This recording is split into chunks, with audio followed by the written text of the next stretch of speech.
কবি নজরুল ইসলামের একটা কথা ছিল কিংবা একটা লেখা এরকম ছিল, আমি জানি চিরজীবন আমাকে কাঁদতে হবে, কারণ আমি যে তোমাকে চেয়েছি।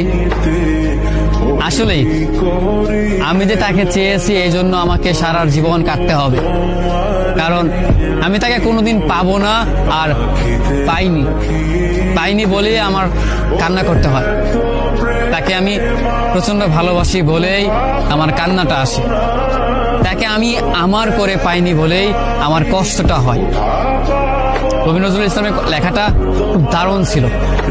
আসলেই তাকে পাইনি বলে আমাকে সারা জীবন কান্না করতে হবে।